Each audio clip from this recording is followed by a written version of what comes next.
Hello friends. आज मैं आपका फ्रेंड अंशुल त्यागी आपके सामने हूँ। आज मैं आपको यहाँ पढ़ाने के लिए आया हूँ 12th क्लास की इकोनॉमिक्स का एक मोस्ट इम्पोर्टेंट चैप्टर जिसका नाम है नेशनल इनकम। ये एक बहुत ही डिमांडिंग चैप्टर होता है इकोनॉमिक्स में 12th क्लास में जिससे काफी बच्चों के इसके अंदर डाउट्स भी होते हैं। तो आज इस इंटेंशन से मैं आपको ये चैप्टर स्टार्ट करूंगा कि इस चैप्टर को जब मैं वाइंड अप करूं तो उस समय पर कोई भी डाउट आपके माइंड के अंदर ना रहे और पूरी नेशनल इनकम की कंप्लीट कवरेज मैं जो है यहाँ दूंगा। तो शुरू करते हैं नेशनल इनकम को।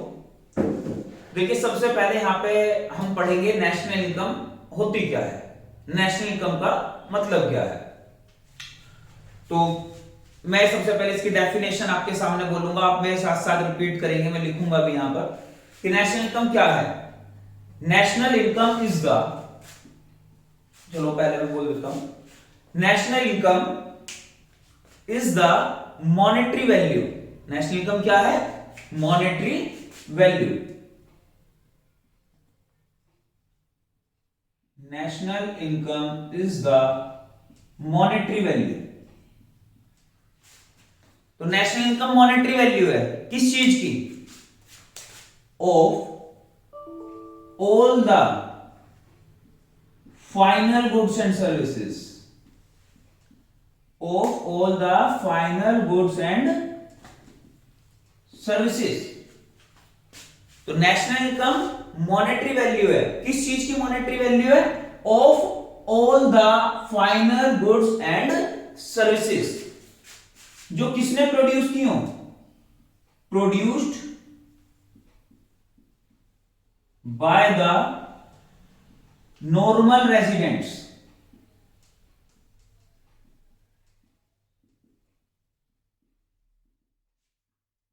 कहां के नॉर्मल रेजिडेंट्स? जब हम इंडिया के नेशनल इनकम कैलकुलेट कर रहे हैं तो इंडिया के नॉर्मल रेजिडेंट्स। तो produced by the normal residents of a country during a year. ये हमारी नेशनल इनकम की डेफिनेशन है। क्या है national income? National income monetary value है किस चीज की? Of all the final goods and services produced by the normal residents of a country during a year. एक साल में हमारे देश के अंदर जितने भी final goods and services produce किए गए हैं हमारे देश के नॉर्मल रेजिडेंट्स के द्वारा, उसकी जो मॉनेटरी वैल्यू है उसको हम क्या बोल देते हैं? National income. आज की अपनी इस क्लास के अंदर मैं इस पूरी डेफिनेशन को ही आपको समझाने वाला हूं। आप सोच रहे होंगे ये डेफिनेशन तो खत्म भी हो गई। अब ये डेफिनेशन खत्म नहीं हुई है, हम इस डेफिनेशन के एक एक वर्ड को समझेंगे। चलो शुरू करते हैं। देखो क्या है नेशनल इनकम? क्या है? National income is the monetary value. तो सबसे पहले हमारे माइंड के अंदर क्या आना चाहिए? ये मॉनेटरी वैल्यू क्या है? तो मेन चीज यहां पर क्या है? Monetary value. नेशनल इनकम की डेफिनेशन के एक एक वर्ड को एनालाइज करेंगे जब भी हमें नेशनल इनकम की पूरी तरह से क्लियरिटी आ पाएगी। आपको पता होगा इसके अंदर नेशनल इनकम में हमारे क्वेश्चंस आते हैं ट्रीटमेंट के, वो सोल्व नहीं हो पाते। उसका कारण क्या है? क्योंकि हमारी नेशनल इनकम की डेफिनेशन ही क्लियर नहीं होती। तो सबसे पहले आज हम इस डेफिनेशन को ही क्लियर करेंगे। तो यहां क्या आ रहा है? नेशनल इनकम क्या है? मॉनेटरी वैल्यू है किस चीज की? फाइनल गुड्स एंड सर्विसेज की जो किसने प्रोड्यूस की हो? हमारे देश के रेजिडेंट्स ने ड्यूरिंग द ईयर। तो सबसे यहां क्या आ रहा है? Monetary value. अब मॉनेटरी वैल्यू का मतलब क्या है? आप मुझे बताओ, हमारे देश के अंदर गुड्स और सर्विसेज का प्रोडक्शन होता है। क्या हमारे देश के अंदर कुछ गिने चुने ही गुड्स का प्रोडक्शन होता है या कुछ गिने चुने ही सर्विसेज का प्रोडक्शन होता है? नहीं, हमारे देश के अंदर पता नहीं कितने करोड़ों तरह के गुड्स, कितनी तरह की सर्विसेज हमारे देश के अंदर जो है प्रोड्यूस की जाती हैं। अब आप मुझे बताओ, क्या हम अपने देश की जो प्रोडक्शन है उसको इस तरीके से देखते हैं कि हमारे देश में चेयर्स का प्रोडक्शन कितना हुआ? मान लो 100 चेयर हमारे देश के अंदर प्रोड्यूस हुई,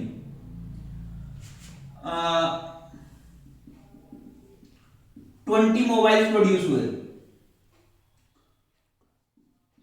10 कार प्रोड्यूस हुई,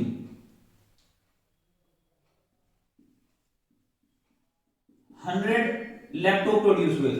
अब ये तो मैंने यहां सिर्फ 4 गुड्स लिखे, क्या हम इस तरीके से अपने देश की नेशनल इनकम बोलते हैं? अगर आपसे पूछा गया कि हमारे देश के अंदर जितने फाइनल गुड्स एंड सर्विसेज का प्रोडक्शन हुआ, तो आप इस तरह से बताओगे जितने 100 चेयर बनी, 20 मोबाइल बने, 10 कार बनी, 100 लैपटॉप बने, ऐसे तो नहीं बताओगे। हमें इसके यूनिट से नहीं कुछ लेना देना, इसकी इस प्रोडक्शन की रुपए की टर्म में जो वैल्यू निकल के आएगी उसको हम क्या बोलेंगे? Monetary value. जैसे 100 चेयर बनी, एक चेयर की कीमत 10 रुपए, 20 मोबाइल बने, मान लो एक मोबाइल 100 रुपए का, 10 कार 10 लाख रुपए की, और 100 लैपटॉप 100 रुपए। इन्हें आप जोड़ लो, 100 इंटू 10 1000, 20 इंटू 100 2000, और 10 लाख इंटू 10 1 CR, और 100 इंटू 100 10,000। ये कितना आ गया? 1 करोड़ 13 लाख, सॉरी 1 करोड़ 13,000। अब हम ये बोल सकते हैं कि हमारे देश के अंदर कितने रुपए का प्रोडक्शन हुआ? 1 करोड़ 13,000 रुपए का प्रोडक्शन हमारे देश के अंदर हुआ। ये मतलब होता है मॉनेटरी वैल्यू का। तो हम नेशनल इनकम के अंदर कितने गुड्स प्रोड्यूस हुए उस क्वांटिटी को नहीं मेजर करते हैं, हम यहाँ पे क्या मेजर करते हैं? कितने रुपए की वैल्यू का गुड्स और सर्विसेज का प्रोडक्शन हुआ। तो उम्मीद है आपको मॉनेटरी वैल्यू समझ में आया होगा। अच्छा, फिर इसमें आगे देते हैं मॉनेटरी वैल्यू में किसकी लेनी है? Of all the final goods and services. अब इस वर्ड को अंडरलाइन कर लेंगे, फाइनल गुड्स एंड सर्विसेज। अब हमें यहां पे पूरा क्लासिफिकेशन पढ़ना है गुड्स का और सर्विसेज का, कि गुड्स क्या होते हैं, सर्विसेज क्या होते हैं।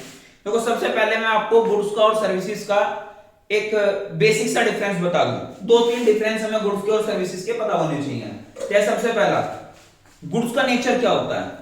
गुड्स होते हैं हमारे टेंजिबल नेचर के। टेंजिबल मतलब जिनकी एक फिजिकल शेप है, साइज है, जिसको हम टच कर सकते हैं, महसूस कर सकते हैं, वो हमारे क्या है? गुड्स। सर्विसेज हमारी क्या है? सर्विसेज का नेचर है हमारा इंटेंजिबल, जिसकी कोई फिजिकल शेप नहीं है, इसका कोई साइज नहीं है, जिसको हम सिर्फ और सिर्फ क्या कर सकते हैं? फील कर सकते हैं, महसूस कर सकते हैं, वो हमारी क्या होगी? सर्विस। तो पहला तो ये बेसिक डिफरेंस है, बच्चा ऐसे जानता है कि गुड्स हमारे टेंजिबल नेचर के होते हैं और सर्विसेज हमारी इंटेंजिबल नेचर की होती हैं। अब इसके 2 डिफरेंस हमें और जानने हैं गुड्स के और सर्विस के। जैसे गुड्स के केस में प्रोडक्शन प्लेस और कंजम्पशन प्लेस, ये दोनों डिफरेंट हो सकते हैं। गुड्स के केस में गुड्स का प्रोडक्शन प्लेस और कंजम्पशन प्लेस क्या हो सकते हैं? डिफरेंट हो सकते हैं। जैसे मान लीजिए आप कि गुड्स प्रोड्यूस हुए गुजरात में, मगर उनको यूज किया जा रहा है उत्तर प्रदेश के अंदर, तो गुड्स के केस में उसका प्रोडक्शन प्लेस अलग हुआ, उसका कंजम्पशन प्लेस अलग हुआ। पर सर्विस के केस में क्या होता है? प्रोडक्शन प्लेस और कंजम्पशन प्लेस क्या होता है? हमारा सेम ही होता है। सर्विस जिस जगह पर दी जाती है उसी जगह पर क्या की जाती है? कंज्यूम की जाती है। तो इस केस में इसका प्रोडक्शन प्लेस और कंजम्पशन प्लेस क्या होता है? सेम होता है, कुछ एक्सेप्शंस के साथ। जैसे आज का थोड़ा जमाना डिजिटल हो गया है, सैटेलाइट क्लासेस, ऑनलाइन क्लासेस, ये इसकी एक एक्सेप्शन बन सकती है। बाकी केसेस में सर्विस के केस में प्रोडक्शन प्लेस और कंजम्पशन प्लेस क्या होता है? सेम होता है। ये हमारा सेकंड डिफरेंस है। तीसरा, गुड्स के केस में प्रोडक्शन और कंजम्पशन, इन दोनों के बीच में एक टाइम गैप हो सकता है। गुड्स प्रोड्यूस कभी होंगे, कंज्यूम कभी और होंगे। जैसे कोई गुड्स प्रोड्यूस हुए हमारे जनवरी मंथ में और उनका कंजम्पशन हुआ सितंबर में, तो गुड्स के प्रोडक्शन टाइम में और कंजम्पशन टाइम में क्या आ गया? टाइम गैप आ गया। आप देख रहे हो प्रोड्यूस कब हुए हैं? जनवरी में, और कंज्यूम कब किए जा रहे हैं आपके? सितंबर में। तो ये बीच का जो 9 मंथ का गैप है, ये इसका क्या हो गया? Time gap. क्या सर्विस के केस में ऐसा पॉसिबल है? नहीं। ये जिस पॉइंट ऑफ टाइम पर आपको प्रोवाइड की जाएगी, सेम उसी टाइम पर ये क्या कर ली जाएगी? कंज्यूम कर ली जाएगी। तो सर्विस के केस में टाइम गैप नहीं होता है, और गुड्स के केस में प्रोडक्शन और कंजम्पशन के बीच में टाइम गैप होता है। फोर्थ डिफरेंस आप यहां पर एग्जांपल के तौर पर बता सकते हैं कि गुड्स के एग्जांपल हो जाएंगे आपका टीवी है, वॉशिंग मशीन है, फैन है, ये सभी हमारे गुड्स के एग्जांपल हो जाएंगे। सर्विस में आप डॉक्टर की सर्विस, टीचर की सर्विस, लॉयर की सर्विस, चार्टर्ड अकाउंटेंट की सर्विस, कोई भी प्रोफेशनल सर्विस आप यहां जोड़ सकते हैं। इसे आप एग्जांपल के तौर पे लिखें। तो 4 डिफरेंस बनेंगे हमारे गुड्स और सर्विसेज के। सबसे पहला, गुड्स का नेचर टेंजिबल, सर्विसेज का नेचर इंटेंजिबल। गुड्स के केस में प्रोडक्शन और कंजम्पशन, इन दोनों के बीच में टाइम गैप होता है, और सर्विस के केस में प्रोडक्शन और कंजम्पशन के बीच में कोई टाइम गैप नहीं होता है। गुड्स के केस में प्रोडक्शन प्लेस और कंजम्पशन प्लेस डिफरेंट हो सकते हैं, जबकि सर्विस के केस में प्रोडक्शन प्लेस और कंजम्पशन प्लेस क्या होते हैं, हमारे सेम होते हैं। और फोर्थ हमारा हो जाएगा इसके अंदर एग्जांपल। तो ये बेसिक सा डिफरेंस हमें गुड्स का और सर्विस का पता होना चाहिए। उसके गुड्स, देखो गुड्स को नेशनल इनकम में 4 हिस्सों में क्लासिफाई किया है। गुड्स कितने तरह के होते हैं? 4 तरह के। सबसे पहली कैटेगरी है फाइनल गुड्स, दूसरी कैटेगरी है इंटरमीडिएट गुड्स, तीसरी कैटेगरी होती है कंज्यूमर गुड्स, और फोर्थ कैटेगरी होती है कैपिटल गुड्स। ये 4 हिस्सों में हमने गुड्स को डिवाइड किया है। एक होते हैं हमारे फाइनल गुड्स, एक होते हैं हमारे इंटरमीडिएट गुड्स, एक होते हैं हमारे कंज्यूमर गुड्स, और एक होते हैं हमारे कैपिटल गुड्स। तो सबसे पहले हम पढ़ेंगे फाइनल गुड्स क्या होते हैं। और आप एक बात पे थोड़ा ध्यान दो इस समय पर, नेशनल इनकम की डेफिनेशन में हमने क्या पढ़ा था कि national income is the monetary value of all the intermediate goods, या of all the consumer goods, या of all the capital goods. इन तीनों में से कुछ नहीं पढ़ा हमने क्या पढ़ा था? National income is the monetary value of all the final goods and services. National income के अंदर इन गुड्स का ट्रीटमेंट होता है। तो फाइनल गुड्स पढ़ते हैं क्या होता है। देखिए फाइनल गुड्स की डेफिनेशन हम 2 तरह से समझ सकते हैं। पहला, फाइनल गुड्स वो गुड्स होते हैं जो रेडी टू यूज हैं, जो रेडी टू कंजम्पशन है, जिनके अंदर अब कुछ होना बाकी नहीं रह गया है। वो इस समय ऐसी स्थिति में है कि आप उन्हें उठा करके क्या कर सकते हैं, यूज कर सकते हैं। ऐसे गुड्स को हम क्या बोल देते हैं? Final goods. जो फाइनल गुड्स की जनरल डेफिनेशन है वो यही है कि फाइनल गुड्स कौन से गुड्स होते हैं? फाइनल गुड्स हमारे वो गुड्स होते हैं जिनको हम डायरेक्टली कंज्यूम कर सकते हैं। वो इस समय इस स्थिति में कि आप उन्हें उठाओ और क्या कर लो, सीधा कंज्यूम कर लो। ऐसे गुड्स को हम बोल देंगे फाइनल गुड्स।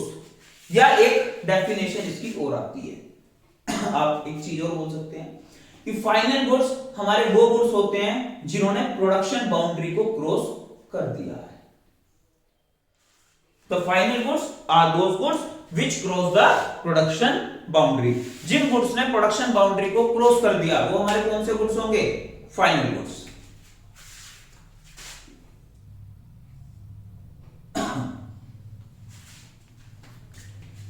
अब फाइनल गुड्स भी हमारे 2 हिस्सों में डिवाइड है। एक होते हैं final consumer goods,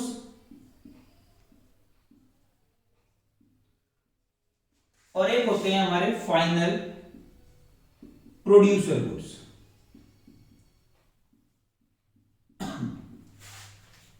final goods भी 2 हिस्सों में हमारे क्लासिफाई हैं, फाइनल कंज्यूमर गुड और एक फाइनल प्रोड्यूसर गुड। अब आप मुझे बताओ एसी क्या है? एसी एक फाइनल गुड है या इंटरमीडिएट गुड है? अब पहले तो हम जनरल डेफिनेशन के अकॉर्डिंग सोचेंगे, क्या एसी इस समय ऐसी स्थिति में है कि हम उसको यूज कर सकते हैं? क्या उसके अंदर किसी प्रकार का कोई एडिशन होना है? नहीं। एसी इस समय ऐसी स्थिति में है कि हम उसको उठा करके क्या कर सकते हैं, यूज कर सकते हैं। तो एसी 110% क्या है हमारे लिए? Final good. मगर ये फाइनल गुड कंज्यूमर गुड है या प्रोड्यूसर गुड है, ये मैटर करेगा या डिपेंड करेगा सिचुएशन पे। मान लीजिए मैंने एसी खरीदा अपने घर में लगाने के लिए, तो मैं एसी का क्या हूं? एंड कंज्यूमर हूं। तो मेरे लिए एसी क्या है? फाइनल गुड है। और फाइनल गुड में भी कौन सा गुड है? Final consumer good.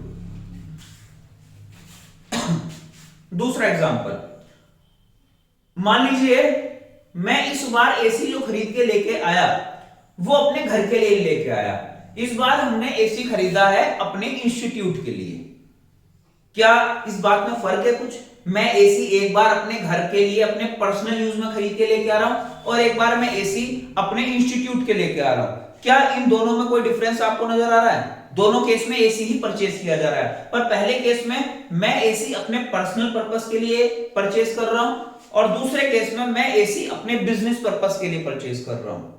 तो जो भी गुड्स बिजनेस पर्पस के लिए परचेज किए जाएंगे एज अ फाइनल गुड, वो सारे गुड्स हमारे कौन से होंगे?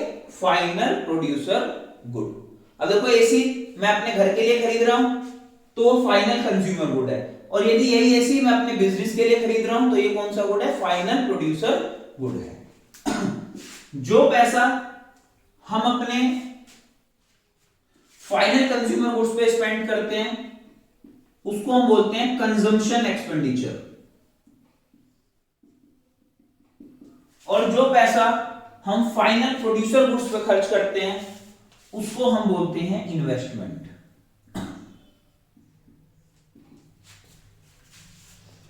भाई हमने अपना नया इंस्टीट्यूट खोला, उस इंस्टीट्यूट के लिए हमने एक एसी परचेज किया, तो वो एसी जो है हमारी क्या है? इन्वेस्टमेंट है। इससे हमको क्या मिलेगा? रिटर्न मिलेगा। अब मैं घर में एसी लगाऊंगा तो उससे थोड़ी ना मेरे को कोई रिटर्न मिलेगा, पर यदि मैं एसी अपने इंस्टीट्यूट में लगा देता हूं, ये बच्चों को एक फैसिलिटी के तौर पे प्रोवाइड करता हूं मैं, तो यहां से मेरे को रिटर्न आने की पॉसिबिलिटीज हैं। तो इसलिए हम इसके लिए कौन सी टर्म यूज करते हैं? इन्वेस्टमेंट। यही दो चीजें हैं जिनको नेशनल इनकम में ट्रीट किया जाता है। ट्रीट इन नेशनल इनकम।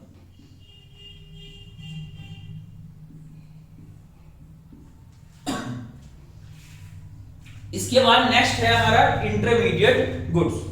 अब इंटरमीडिएट गुड्स कौन से होते हैं? इंटरमीडिएट गुड्स हमारे वो गुड्स होते हैं जिनको अभी हम फर्दर प्रोसेस करके किसी दूसरी फॉर्म में चेंज कर देंगे। यानी कि हमने कोई चीज खरीदी एज अ रॉ प्रोडक्ट और अब हम उसको फिनिश गुड्स में कन्वर्ट करेंगे, तो ऐसे गुड्स को हम क्या बोल देते हैं? Intermediate goods. जैसे प्लास्टिक की चेयर बनाने के लिए हमें प्लास्टिक परचेज करनी पड़ी, तो यहां पर प्लास्टिक हमारे लिए क्या है? रॉ मटेरियल है, रॉ प्रोडक्ट है, तो ये हमारा क्या माना जाएगा? इंटरमीडिएट प्रोडक्ट या इंटरमीडिएट गुड्स। अब हमें शर्ट बनानी है, शर्ट के लिए कपड़े की आवश्यकता होती है, तो कपड़ा यहां पर हमारे लिए क्या है? इंटरमीडिएट गुड्स, ये एक रॉ प्रोडक्ट है। आगे लिखते हैं इंटरमीडिएट गुड्स वो गुड्स होते हैं जिनकी हेल्प से हम कुछ और बना सकते हैं, या फिर इंटरमीडिएट गुड्स हमारे वो गुड्स होते हैं जिनको हम खरीदते हैं रीसेल करने के पर्पस से। हमने कोई गुड्स खरीदे और उसे खरीदने के पीछे हमारी इंटेंशन क्या है? हम उसको आगे रीसेल कर देंगे, तो वो गुड्स भी हमारे कौन से होते हैं? Intermediate goods. या इसी को हम तीसरे तरीके से क्या बोल सकते हैं? इंटरमीडिएट गुड्स हमारे वो गुड्स होते हैं जो अभी with in the production boundary हैं, यानी कि जिनके अंदर अभी किसी तरह का कोई वैल्यू एडिशन किया जाना बाकी है, ऐसे गुड्स को हम क्या बोलेंगे? Intermediate goods. तो देखो तीन बातें मैंने यहां पे बोली। इंटरमीडिएट गुड्स में क्या क्या आ जाता है? तो रॉ प्रोडक्ट, इसमें वो सारे गुड्स आ जाते हैं जो रीसेल कर दिए जाते हैं सेम ईयर में, goods which resale in same year, और एक आ जाएंगे गुड्स जो with in the production boundary है।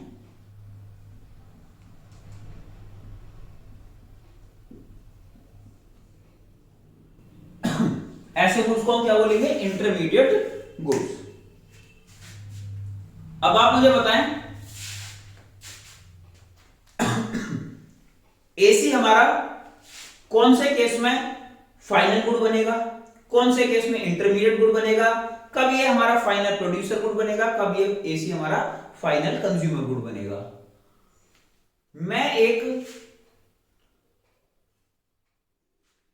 मेरी एक शॉप है इलेक्ट्रॉनिक गैजेट्स की, वहां पर मैं एसी खरीद के लेके आता हूं आगे बेचने के लिए। तो इस केस में मेरे लिए एसी क्या है? मैं एसी को खरीद के लेके आया, अपने यूज करने के लिए नहीं, आगे बेचने के लिए। तो इस केस में एसी क्या होगा? इंटरमीडिएट गुड और फाइनल गुड। तो इस केस में देखो जो गुड्स हम रीसेल पर्पस से लेके आएंगे वो गुड्स हमारे लिए कौन से गुड्स होंगे, इंटरमीडिएट गुड्स। अब एसी यदि मैं अपने घर के लिए लेकर के आता हूं तो एसी कौन सा गुड है, फाइनल गुड, क्योंकि एसी के अंदर अभी हमें आगे कुछ करना नहीं है। मगर ये फाइनल गुड में भी कौन सी कैटेगरी है, फाइनल कंज्यूमर गुड। और यदि एसी को हम अपने बिजनेस पर्पस के लिए खरीद के लेके आते हैं तो फिर ये हमारा कौन सा होगा, फाइनल प्रोड्यूसर गुड्स। तो उम्मीद है आपको फाइनल गुड्स और इंटरमीडिएट गुड्स के बीच का एक डिफरेंस समझ में आया होगा। इसके बाद हम आते हैं कंज्यूमर गुड्स पे। कंज्यूमर गुड्स कौन से होते हैं, तो ये कंज्यूमर गुड्स हमारे तीन तरह के होते हैं। कंज्यूमर गुड्स मीनिंग से समझ में आ रहा है, नाम से क्लियर है कि कंज्यूमर गुड्स वो गुड्स हैं जो कंज्यूमर के द्वारा कंज्यूम किए जा रहे हैं। ये तीन कैटेगरी में डिवाइड है हमारे। एक होते हैं ड्यूरेबल गुड्स।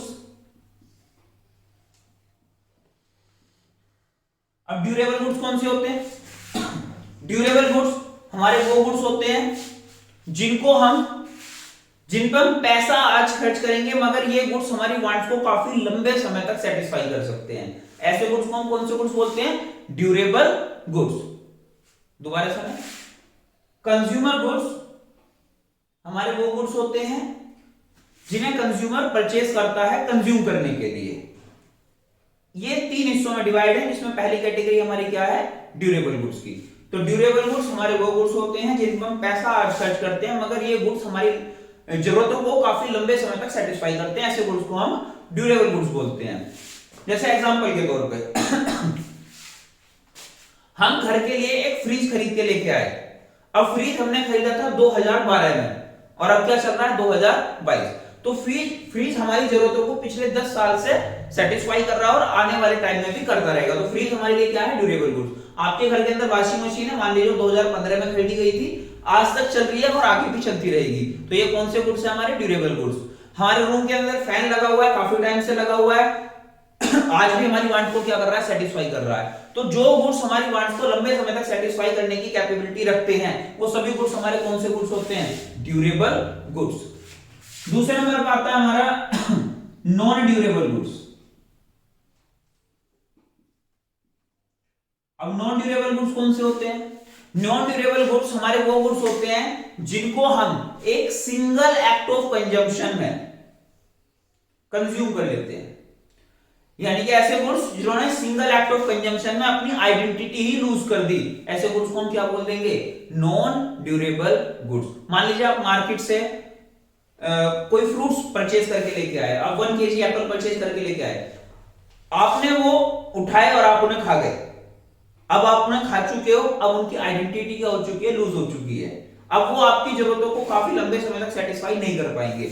जैसे आपने एप्पल कंज्यूम किया, आपने एप्पल खाया, उसी पॉइंट ऑफ टाइम पर वो आपकी वांट को क्या करेगा, सेटिस्फाई करेगा, या लंबे समय तक सेटिस्फाई करेगा नहीं, वो उसी ही पर्टिकुलर पॉइंट ऑफ टाइम पर आपकी वांट को सेटिस्फाई करेगा। तो खाने पीने की जितनी भी चीजें हैं सारी की सारी हमारी क्या होती है, नॉन ड्यूरेबल गुड्स। तो देखो गुड्स का दो ही क्लासिफिकेशन, या तो गुड्स हमारे ड्यूरेबल होंगे या फिर गुड्स हमारे क्या होंगे, नॉन ड्यूरेबल होंगे। तो ऐसे में बच्चों के माइंड में एक बात बैठ जाती है कि जितने भी खाने पीने की चीजें वो सभी हमारी क्या होती हैं, नॉन ड्यूरेबल होती हैं। तो क्या कोई ऐसा केस भी बन सकता है जो खाने पीने के नेचर का नहीं है और वो नॉन ड्यूरेबल हो? तो देखिए इसमें हमारा आ जाएगा ब्लैंक पेपर। ब्लैंक पेपर हमारा नॉन ड्यूरेबल कैटेगरी में आता है, कोई खाने पीने की चीज नहीं है और इसका जो नेचर है वो नॉन ड्यूरेबल होता है। इसके बाद हमारी थर्ड कैटेगरी आती है सेमी ड्यूरेबल गुड्स। अब देखिए सेमी ड्यूरेबल गुड्स कौन से होते हैं। मैंने आपसे कहा फ्रिज क्या है, durable non durable, durable. Fan durable है नॉन ड्यूरेबल है, ड्यूरेबल।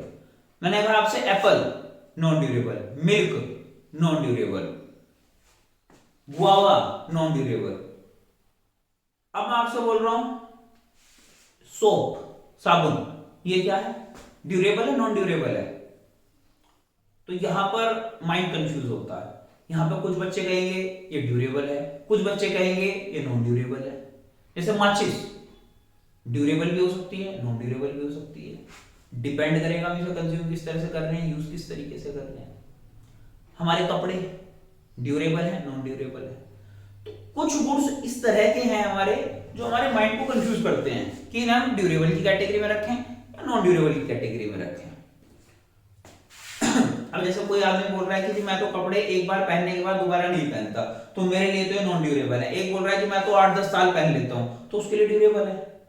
अब एक व्यक्ति साबुन एक के घर में साबुन 1 साल चल जाती है, एक के घर में 1 दिन नहीं चलती, उसके घर में मेंबर्स काफी सारे हैं, तो वहां पर वो बोलेगा मेरे लिए नॉन ड्यूरेबल है। जिसके यहाँ साल भर चल रही है वो बोलेगा मेरे लिए ड्यूरेबल है। तो इस कंफ्यूजन को खत्म करने के लिए एक नई टर्म आई है सेमी ड्यूरेबल। तो जो गुड्स ना हमारे ड्यूरेबल है ना नॉन ड्यूरेबल है, तो ऐसे गुड्स जो समय के हिसाब से धीरे धीरे अपनी आइडेंटिटी को खत्म करते हैं, ऐसे सभी गुड्स हमारे कौन से गुड्स होते हैं? Semi durable goods. इसके बाद आते हैं कैपिटल गुड्स पे। कैपिटल गुड्स कौन से होते हैं? कैपिटल गुड्स हमारे वो गुड्स होते हैं जिनकी हेल्प से हम फर्दर प्रोडक्शन कर सकते हैं।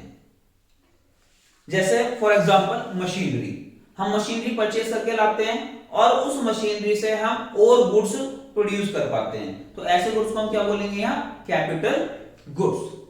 एक तरह से आप बोल सकते हो, आप जो अकाउंटेंसी के अंदर फिक्स्ड एसेट्स पढ़ते हो वो आपकी कैपिटल गुड्स हो जाएंगे। तो ये 4 क्लासिफिकेशन है, मैं एक बार आपको जल्दी से फिर से रिवाइज कराता हूं। फाइनल गुड्स कौन से होते हैं? फाइनल गुड्स हमारे वो गुड्स होते हैं जो रेडी फॉर कंजम्पशन होते हैं या फिर जिन्होंने प्रोडक्शन बाउंड्री को क्रॉस कर दिया हो। ये हमारे 2 हिस्सों में डिवाइड है, एक फाइनल कंज्यूमर गुड और एक फाइनल प्रोड्यूसर गुड्स। जो पैसा कंज्यूमर गुड्स पे स्पेंड होता है उसको हम कंजम्पशन एक्सपेंडिचर बोलते हैं, और जो पैसा प्रोड्यूसर गुड्स पे खर्च होता है, फाइनल प्रोड्यूसर गुड्स पे खर्च होता है, उसको हम इन्वेस्टमेंट बोलते हैं। इंटरमीडिएट गुड्स हमारे वो गुड्स होते हैं जिनको हम as a raw material purchase करते हैं या फिर जिनको हम खरीदते हैं उसी साल रीसेल करने के पर्पज से, या फिर ऐसे गुड्स जो अभी हमारे प्रोडक्शन बाउंड्री को क्रॉस नहीं किए, जो अभी हमारे प्रोडक्शन बाउंड्री के अंदर ही है। तीसरा होते हैं कंज्यूमर गुड्स। कंज्यूमर गुड्स हमारे वो गुड्स होंगे जो कंज्यूमर के द्वारा कंज्यूम किए जाएंगे, और ये हमारे 3 हिस्सों में डिवाइड है, ड्यूरेबल, नॉन ड्यूरेबल और सेमी ड्यूरेबल। ड्यूरेबल कौन से होते हैं? जो हमारी वांट्स को काफी लंबे समय तक सेटिस्फाई करेंगे।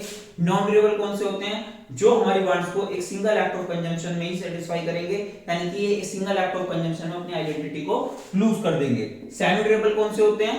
जो समय के हिसाब से धीरे धीरे अपनी आइडेंटिटी को खत्म करते हैं, maximum with in a year. और कैपिटल गुड्स हमारे वो गुड्स होंगे जिनकी हेल्प से हम दूसरे गुड्स को क्या कर सकते हैं? प्रोड्यूस कर सकते हैं। तो आज के लिए इतना सफिशिएंट है, बाकी का हम अपना नेक्स्ट क्लास के अंदर करेंगे।